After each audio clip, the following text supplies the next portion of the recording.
Hypertune lets you make your code configurable to empower your whole team, including non-technical business users, to quickly update and optimize your product. It can be used for configuring feature flags or your product's content, pricing, limits, or rules, with logic for personalization and A/B testing. Let's say we're a typical SaaS app, and this is our product. And this is the settings page where users can pick a subscription plan. Let's say we're building a new PayPal payment method.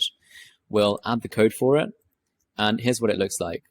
But before we merge and deploy the new code, we want to put it behind a feature flag so we can gradually roll it out to users, instantly turn it off if it causes errors, and A/B test it to ensure that it improves our page's conversion rate. This is the simplest example of making our code configurable in Hypertune, so let's walk through it. First, we'll define the flag in our project's schema. The schema is written in GraphQL and defines what parts of our code or product are configurable. So we have this root field at the top. Nested inside that, we have a settings field. And then inside that, we'll add our new enable PayPal field with a Boolean type. Then we'll go into the logic tab, select our new flag, and set it to a toggle, which we'll leave off. We'll save and activate, and then we'll go into our code base and add the flag to this GraphQL query. So the Hypertune SDK fetches its logic when it initializes. We'll open a terminal and then run npx hypertune to auto-generate TypeScript code based on that query. And then we can go into our component and access the flag with hypertune.settings.enable PayPal.get, and we can pass in a fallback value of false, and then we'll only show the button if that flag is true. You'll notice that as we inserted the flag, we got code completion in our IDE. The IDE warns us if we have any typos as a type error, so we avoid runtime errors, and we can do things like find all references to see everywhere the flag is used in the codebase. If we go back to our app, we'll see there's no PayPal button, but if we flip the toggle on in Hypertune and refresh, then it appears again. Now, let's say we want to enable the flag, but only for a few specific users. This might be our internal QA team or a set of alpha users. To do that, we can remove the toggle and add flag targeting, where we can define rules to say when the flag should be on. So I could say if the user ID is one of Miran or Adam, then the flag is on. Otherwise, by default, it's off. We'll save and activate.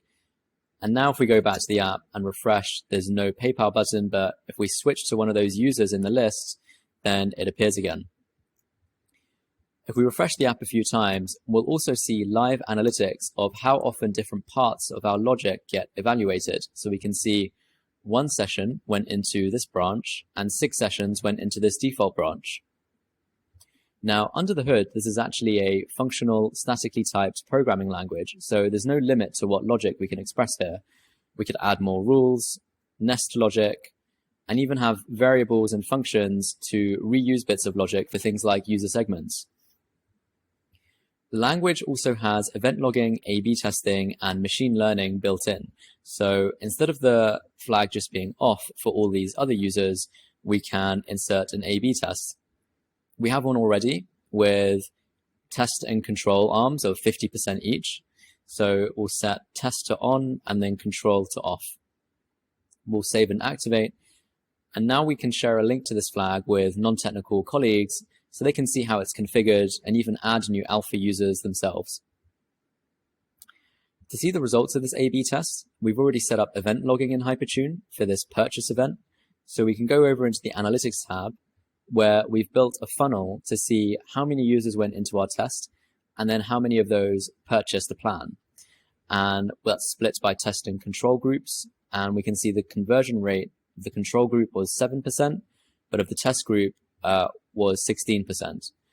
So the feature looks like it's a success, and we can ship it to all users and then clean up the flag. To do that, we can go back to our code, remove the flag from this GraphQL query, and then rerun npx hypertune to regenerate the code. Then we can just go through our code base and fix all of the type errors to clean up the flag usages. So that's the feature flag analytics and A/B testing use case of Hypertune.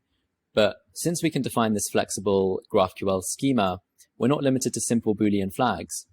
For example, Here, we're configuring the price of our product with logic for different plans and promo codes.